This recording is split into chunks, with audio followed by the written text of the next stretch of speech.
Good God, is that Sayla? I thought he got rid of her. And, is she pregnant? They say you should never burn bridges.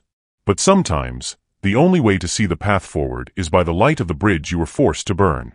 My name is Sayla Calloway, and this is the story of how I went from being the woman who built an empire alongside the man who betrayed her, to the woman who returned 9 months pregnant to take his chair. Before we get into how it all happened, I'd like to ask you a small favor. If you believe that our deepest wounds can forge our greatest strengths, please hit that subscribe button and like this video. Your support helps us share stories that matter, stories that remind us that true power isn't about the position you hold, but the principles you refuse to abandon. Thank you for that. Now, to understand the woman who walked into that boardroom, you first have to understand the woman who was forced to walk out in the dead of night. Picture this: the top floor of Vale Capital. Sunlight cuts a sharp, sterile line across a polished mahogany table long enough to land a plane on. The city's heartbeat is a distant hum below. The air is thick with the low murmur of men who believe they own the world, until the soft chime of the private elevator stills every voice in the room. The doors slide open. And there she is. She moves with a calm that feels like a storm held in check. Dressed in a tailored gray suit that fits like armor, one hand rests gently, possessively, on the perfect curve of her belly. Her name is Sayla Calloway, and this building remembers her. 9 months ago, these same marble floors watched her walk away in silence, a ghost exiled from the kingdom she helped build. Have you ever been made to feel invisible in a place you built with your own hands? Now, she walks back, and not as a ghost, but as a reckoning. The click of her heels on the floor is the only sound. It's a metronome counting down the seconds of their comfort. Across the table, her husband, Silas Vale, looks up. The easy charisma he wears for the press evaporates, leaving behind a man suddenly looking much smaller than his headlines suggest. He was a king in this room just moments ago. Now, he's just a man watching his past walk in to claim his future. 9 months ago, he buried her career. Today, she returns to take his chair. By the end of this story, you'll understand how the deepest betrayal can give birth to the most profound redemption. But what happened in those 9 months is the heart of it all. We see a flash of a memory, sharp and painful. Sayla, standing in the shadowed doorway of their home late one night, the house still and sleeping. She hears his voice through the wall, not angry, but cold, clinical. It's a business call. Her pregnancy complicates things, Silas says to an investor. We can't have the optics. Smooth this over, make it her decision to step down. Each word, a perfectly sharpened blade. We see another flash. Sayla, walking out into a torrential downpour, the city lights blurring through her tears. She carries one suitcase and clutches a small black and white ultrasound photo, the only proof of the life they were supposed to build together, now the only thing she has left of him that matters. Then, a sudden shift. A humble neighborhood office in Atlanta. Sunlight streams through a large window as Sayla sits across from a woman, a single mother with a dream of starting a catering business. Sayla is advising her, her presence radiating a quiet, unshakable strength that wasn't there before. She's not just surviving, she is building something new, something honest from the ground up. And one final glimpse, a news headline glowing on a tablet screen in the dark: Vale Capital under fire for ethical scandal. The empire is cracking. The king is vulnerable. To understand how we got here, how the exiled queen returned, we need to go back to the night everything changed. But before the boardroom redemption, there was the betrayal that almost broke her, a betrayal that began not with a shout, but with a whisper. To truly understand that whisper, you have to understand the two worlds that collided to create it. Sayla's world wasn't built of glass and steel, but of brick and bone in a quiet corner of Birmingham. Her mother was a middle school teacher by day and a cleaner by night, her hands smelling of chalk dust and lemon-scented detergent. There wasn't much money, but there was an abundance of dignity. Every night, after scrubbing the floors of offices she'd never get to run, her mother would say the same thing, her voice a steady compass in the dark: when no one in this world opens a door for you, child, you learn how to build your own. Sayla learned to build. She built with straight A's, with scholarships, with a quiet intensity in the lecture halls of Wharton. She didn't work to be seen. She worked because she believed that honest work was a form of respect. For her, business was never just about profit, it was about principle. Silas Vale was born into a world where all the doors were already held open by a butler. He grew up among donor plaques and dinner parties, learning the smooth architecture of power. He was charming, handsome, and knew how to make people forgive his shortcuts. But beneath the polished veneer was a deep, gnawing fear, the terror of failing to live up to the family name that was etched onto half the buildings in the city. He didn't build, he performed. He loved the applause that came with a victory, the headlines that followed a big deal. His ambition was a roaring fire, but it gave off more light than it did warmth. When they met, it felt like the perfect merger.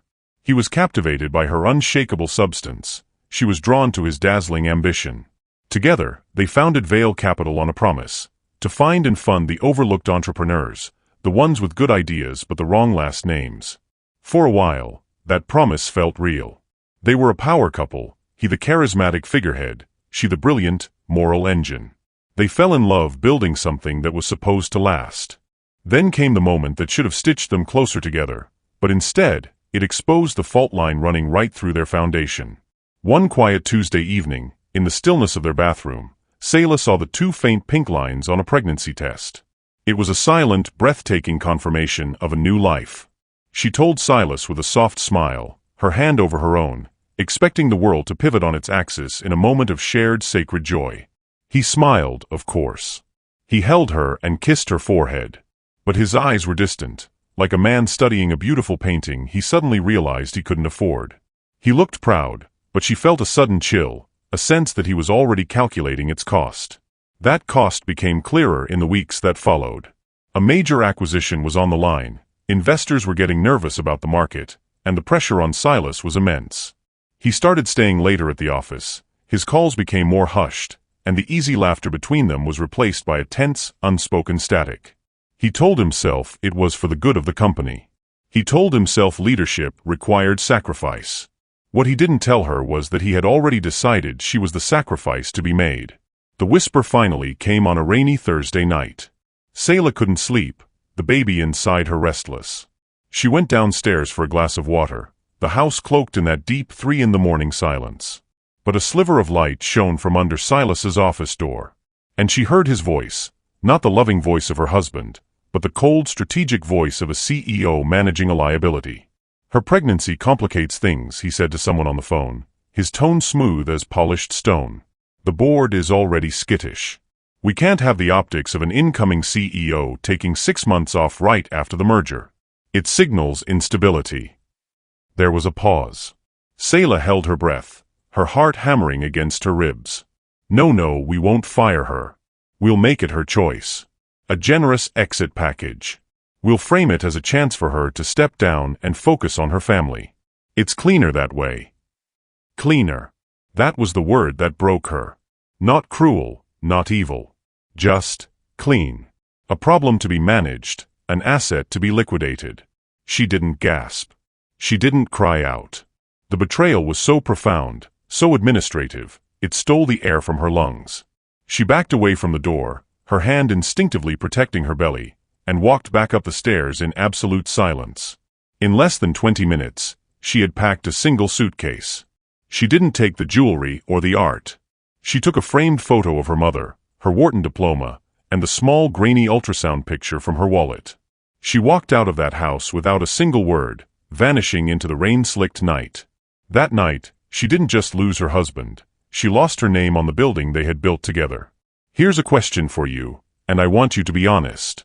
Would you have confronted him right then and there, or would you have walked away in silence like she did? Let me know in the comments. Just type confront or walk away. Selah chose to walk away. Not out of weakness, but because she understood something profound in that moment. A confrontation would have been about his betrayal, but her silence was about her survival. Justice, she knew, wasn't always a loud explosion. Sometimes it was the quiet, patient work of rebuilding a world he couldn't touch.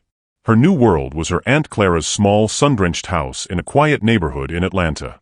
The air, thick with the scent of gardenias and brewing sweet tea, was a world away from the cold, conditioned air of a New York high-rise. The soundtrack of her life was no longer the frantic ticker tape of the stock market, but the faint gospel hymns playing from a small radio in the kitchen.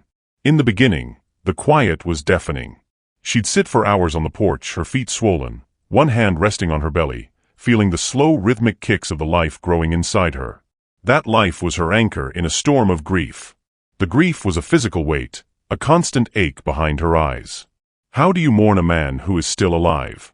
How do you grieve a future that was stolen by the person who promised it to you? One afternoon, looking for something to read, she found a stack of old business magazines her aunt kept. And there it was. A glossy cover of Fortune from 6 months prior. The headline read, "The Power Couple Remaking Wall Street." It was her and Silas, smiling, radiating confidence. He was looking at the camera, but she was looking at him, her eyes full of a trust that now made her stomach churn. She ran her fingers over the photograph, over the smiling face of the man who, just weeks after this was taken, would decide she was bad for optics. It was a painful relic from a life that felt like it belonged to someone else. It raised the question that haunted her sleepless nights. How do you rebuild when the person who broke you is the architect of the world you once knew? The answer didn't come in a flash of inspiration. It came on a Tuesday, from the squeak of the mailman's cart. Her aunt's neighbor, Mr. Henderson, a kind man in his late 60s who ran the local laundromat, was standing by his mailbox, his shoulders slumped. He held a letter from the bank, another rejection for a small business loan he needed to buy 2 new dryers. He'd been trying for months. Selah watched him, and for the first time in a long time, she felt a flicker of something other than her own pain. She saw her mother's exhaustion in his eyes. Later that day, she walked over with 2 glasses of lemonade and sat with him on his porch. She asked to see the paperwork. His numbers were solid, his plan was sound, but his application was a mess of confusing jargon he didn't understand. It was designed for him to fail. For the next week, her aunt's porch became her new office. She took his messy paperwork and rebuilt it, brick by careful brick. She rewrote his proposal, created a simple, clear profit and loss statement, and found a grant program for community businesses that the bank had forgotten to mention. 2 weeks later, Mr. Henderson got his loan. The look of stunned, tearful gratitude on his face was more valuable than any deal she had ever closed at Vale Capital. Word travels fast in a neighborhood like that. Soon, a single mother named Maria, who made the most incredible spice blends, came to her. Then a young veteran trying to start a landscaping business. She didn't charge a dime. She taught them how to read a contract, how to pitch an idea, how to see the dignity in their own balance sheets. She wasn't building an empire anymore. She was helping people lay the foundations for their own small kingdoms. In healing their businesses, she began to heal herself. She was rediscovering that leadership wasn't about control, it was about service. Power that rests on fear corrodes. Power that rests on responsibility grows. Months passed. Her pregnancy progressed in the quiet of a small bedroom with a bay window. The city headlines about Vale Capital struggles felt distant, like news from another planet. Then one afternoon, her phone rang. It was a number she didn't recognize, with a California area code. She almost let it go to voicemail, but something made her answer. The voice on the other end was calm, professional, and female. "Am I speaking with Selah Calloway?" The woman introduced herself as Anya Sharma, a senior partner at Viridian Equity, a small principled investment group from the West Coast. Anya explained that they had been watching Vale Capital for some time. They saw a brilliant company with a corrupt, fearful man at the helm. They had noticed the exact moment the firm's ethical compass shattered, the month Selah had left. But they'd also been hearing whispers, stories from community banks in Atlanta about a brilliant financial mind who was quietly helping small businesses for free. They had followed the breadcrumbs, and they had led to her. "We have a proposition for you, Ms. Calloway," Anya said, her voice steady. "We are preparing a move to acquire a majority stake in Vale Capital. We plan to initiate a moral and structural restructuring, and we want you to lead it. We want to bring you back as the new CEO." The silence on Selah's end was vast. She looked around the small, peaceful room, at her aunt's worn-out armchair, at the life she had carefully, painfully rebuilt. Return? To that boardroom? To him? The baby inside her kicked, a sudden, powerful jab. This was her chance to reclaim her legacy, to build a company her child could be proud of. But it meant walking back into the fire, facing the man who had burned her. The irony was almost too much to bear. Her aunt had always told her, "Child, don't return to a place to prove you can win. Return to prove you can heal." Could she do both? She felt an urgent, clarifying thought. Purpose can be louder than pain. Meanwhile, 1,000 miles away, Silas Vale was in a panic. His investors were pulling out, the scandal was spiraling, and he was desperately trying to find a lifeline, a capital infusion from a reputable firm to calm the waters. He was making calls, sending feelers out to the West Coast, completely unaware of the storm that was gathering. The same man who exiled her to protect his empire now unknowingly needed her to save it. Sayla took a deep breath, the scent of Georgia pine filling her lungs, and made the call that would change everything. "Anya," she said, her voice even and clear, "I accept the position." There was a pause. "But I have conditions. They are not negotiable." She laid them out like the foundation of a new building. First, absolute transparency in all company dealings, available to the board and the public. Second, the creation of a multi-million-dollar fund, carved directly from executive bonuses, dedicated to financing the minority and women-led startups that Vail Capital had systematically overlooked. And third, the immediate implementation of new family-first corporate policies, including 16 weeks of paid parental leave for every employee, from the janitor to the CEO. Anya Sharma didn't hesitate. "Consider it done, Ms. Calloway. Welcome back."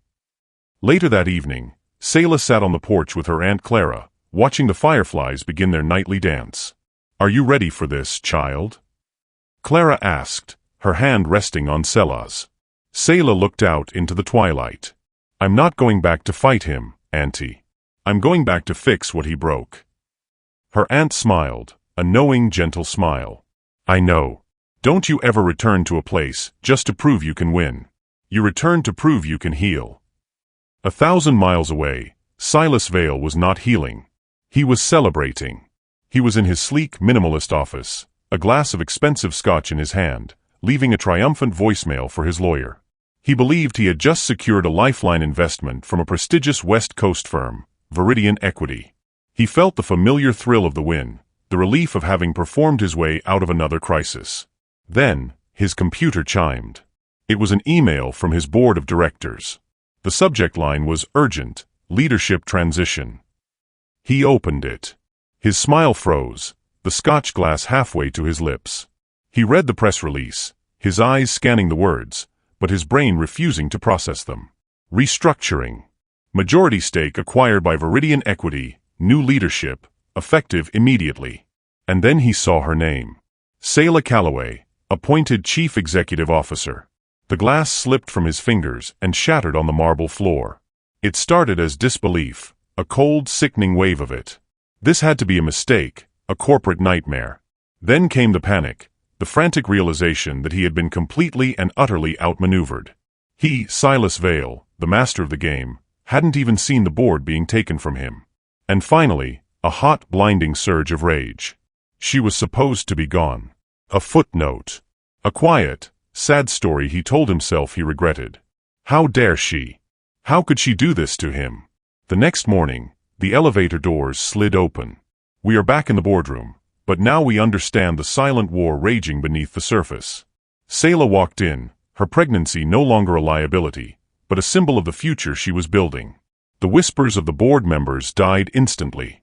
Investors who once sided with Silas now looked away, their loyalties shifting with the tide of power. Silas stood, his face a carefully constructed mask of civility. "Sayla," he said, his voice tight, the word catching in his throat. "This is a surprise." She met his gaze, her eyes holding no hatred, only a calm, unnerving clarity. "Silas. It's good to see you too." She didn't address him again. She turned to the room, to the powerful men who had allowed her to be erased, and her voice cut through the tension. "Good morning, everyone. For those of you who don't know me, my name is Sayla Calloway." She let her hand rest on her belly. "Our work here is simple. From this moment on, we will measure our profit in trust, not just in dollars. We will value integrity over optics. And we will no longer operate from a place of fear." It wasn't a mission statement, it was a verdict on his entire legacy. In the weeks that followed, Silas's world shrank. His easy charm, once his greatest weapon, was useless against her quiet competence. In meetings, he would offer a smooth, sweeping vision, and she would counter with a calm, precise question about data or ethics that left him fumbling. She knew the company's weaknesses because she had built its strengths. He was used to being the star of every show. Now he was a ghost haunting his own kingdom, forced to watch as she methodically undid his work and rebuilt it into something stronger, something better. He began staying late, long after everyone else had gone home, the sprawling office feeling more like a prison than a palace. One night, fueled by scotch and a simmering resentment, he opened a private folder on his laptop. It was filled with old videos. There they were, 5 years younger, on a beach in the Maldives, laughing as he chased her into the water. There they were, on the day they broke ground on the Vail Capitol building, sharing a hard hat, their faces alight with shared ambition. He saw the woman he fell in love with, her brilliance, her fire, her unwavering moral compass. The very things he had tried to extinguish were the things he now saw saving his company and erasing him in the process. It wasn't just guilt that twisted in his gut. It was a bitter, corrosive envy. He slammed the laptop shut, the darkness of the office pressing in on him. He told himself he was protecting his legacy, that he was the victim. His fear had already curdled into something far more dangerous. And before the company could be reborn, one last secret from his past, a secret he thought was buried forever, was about to bring it all crashing down. Silas's counterattack was born of desperation, a wild swing in the dark. He decided to attack the one thing he could no longer question, her competence. Through a discreet contact at a rival publication, he leaked a set of carefully doctored financial projections. They were designed to paint a devastating picture, suggesting that Selah's new moral initiatives were driving the company off a cliff. The headline hit the internet like a thunderclap: Savior or Saboteur. Selah Calloway's radical policies push Vail Capital to the brink. The stock began to tumble. His old allies on the board started to whisper. For a moment, it looked like his plan had worked. But he made a fatal miscalculation. He assumed Selah would fight him in the mud of public opinion. Instead, she responded with the one thing he feared most: radical transparency. She immediately called for a full, independent, third-party audit of the company's books, promising to make the findings public. The truth has nothing to fear from the light, she stated in a press release. The auditors descended on Vail Capital, their mandate to trace the source of the fraudulent numbers. As they dug through the digital archives, searching for the origin of the fake data, they stumbled upon a trail of digital breadcrumbs from 9 months prior. A ghost in the machine. They found the real crime. There it was, buried in the HR servers, the backdated memos, the falsified performance reviews, the illegally structured severance package designed to disguise her dismissal as a voluntary resignation. It was a clear, undeniable pattern of corporate fraud, all personally authorized by Silas Vail. The secret he thought he had buried was unearthed by the very shovel he was using to dig her grave. The narrative didn't just flip, it exploded. The scandal was no longer about her competence. It was about his corruption. The darkest hour descended. Media vans swarmed the entrance to Vail Capital like vultures. The phones rang off the hook. The board, now staring into the abyss of shareholder lawsuits and federal investigations, was in a full-blown panic.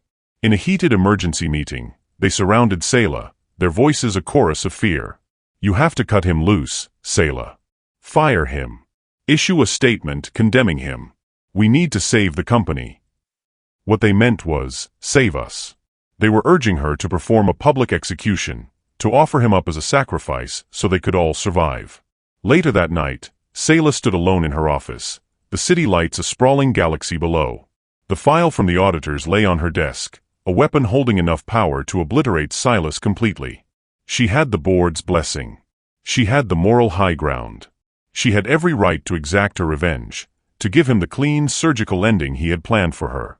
A part of her, the wounded part, craved it.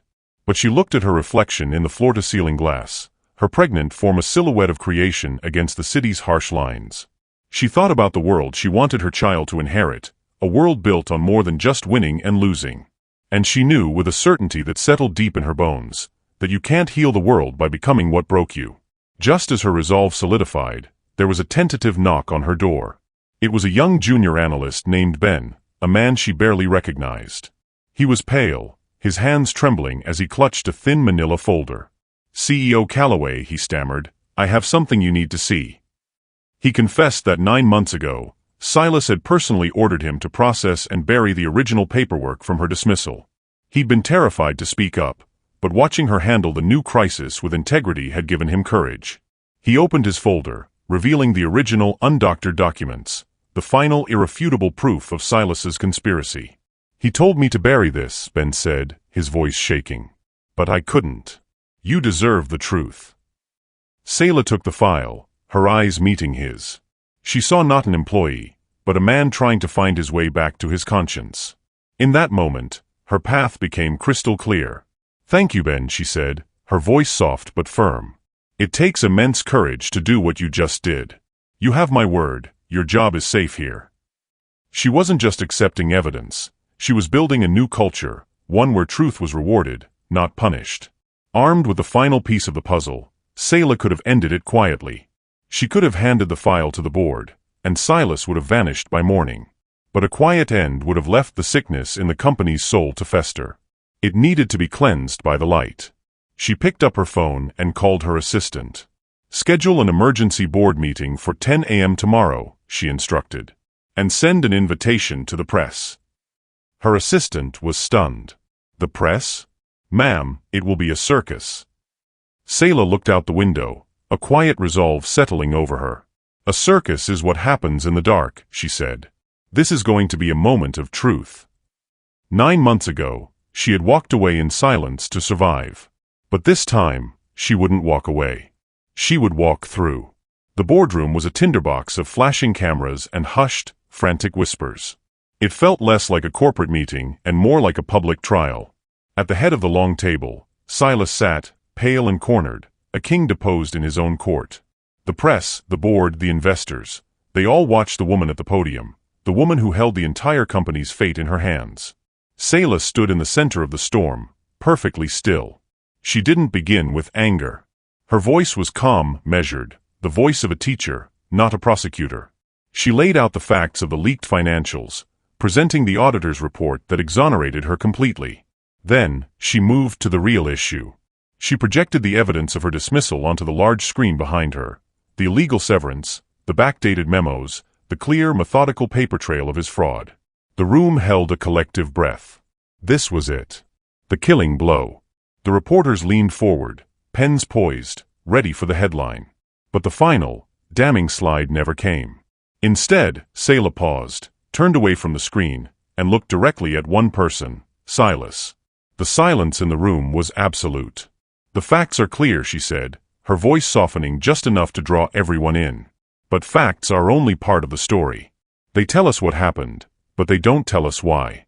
And without the why, there can be no lesson, only punishment." She took a step toward him. "I could stand here and read the rest of this file. I could destroy what's left of your name. Or you could tell the truth. This is your chance, Silas. Not for the board, not for the press. For yourself. Tell them why." It was an act of unexpected grace. An off-ramp on a highway to ruin. Silas looked up, his eyes filled with a storm of shame, regret, and shock. He saw the evidence on the screen, a monument to his own fear. He saw the expectant faces of the crowd, hungry for his downfall. And he saw Sayla, not offering a sword, but an open hand. And in that moment, the carefully constructed walls of his pride, the armor he had worn his entire life, finally crumbled. His voice, when it came, was a ragged whisper. "I was afraid," he said, the confession hanging in the air. "I was terrified of failing. The acquisition, the pressure, and then the baby." He looked at Sayla, his gaze finally holding the truth. "It felt like I was losing control. You were so strong, so capable, and I thought your strength was a threat to mine. I told myself it was for the company. But it wasn't. It was for me. I did it because I was a coward." He finally broke, burying his face in his hands, the silent sobs of a broken man echoing in the tomb-like silence. In the stunned aftermath, Sayla stepped back to the podium. She didn't gloat. She pivoted. "Today," she announced, her voice ringing with newfound authority, "is the end of the old Vale capital. The one that operated from fear. And this is the beginning of the new one." She formally reinstated the company's code of ethics. She publicly ratified the new family leave policies and announced the official launch of the Dignity Fund for overlooked entrepreneurs. She turned a moment of public shame into a promise of corporate redemption. The board, seeing a leader who could create strength from ruin, began to applaud, and soon the entire room joined in, not for the drama, but for the profound display of grace. Silas quietly signed his resignation and walked out of the room, stripped of his power, but not, she had made sure, of his humanity. The victory wasn't loud. It was a quiet, steady ripple of change. We see a montage, Mr. Henderson in Atlanta, tears in his eyes as he cuts a grand opening ribbon for his newly expanded laundromat. We see Maria's spice blends, beautifully packaged, being placed on the shelf of a national grocery chain, a funded by Vail Capital logo on the back. A news segment plays on a TV, the anchor praising Sayla Calloway for not just saving a company, but for transforming Wall Street culture. The final shot of the montage is of Sayla in a quiet hospital room, the winter sun streaming in. She is holding her newborn baby, a daughter, and as she looks down at her, there is a look of immense, unshakable peace on her face. 3 years later, Vail Capital is more profitable and more respected than ever. Its Dignity Fund has provided seed money to over 1,000 minority-owned startups. And Silas? We see him in a community college classroom at night. He's a volunteer, teaching ethical finance to a small class of young, aspiring entrepreneurs. He looks older, humbled, but his eyes hold a quiet purpose he never had in the boardroom. Sela's voice comes in, warm and reflective. I didn't rebuild to win or to prove him wrong, she says. I rebuilt to make room for others to stand, to create a place where a person's worth wasn't measured by their ruthlessness, but by their responsibility to one another. This story was never really about revenge. It was about redemption, not just his, but the redemption of an idea, that you can be both powerful and principled. That true strength isn't found in how you control others, but in how you control yourself, especially when you have every reason to lose it. So now I ask you again, after seeing it all, what would you have done? Would you have forgiven him? Comment if you believe that second chances can rebuild the world, not just a company. And finally, if you believe that moral strength is the highest form of success, and you want more stories that prove it, please subscribe to our community. Thank you for listening. Thank you for watching this story to the end. If you enjoyed this story, you will surely love the next one. It's as crazier and more intriguing as you can ever imagine. So do check it out. Click on the image showing on your screen right now to watch the next one.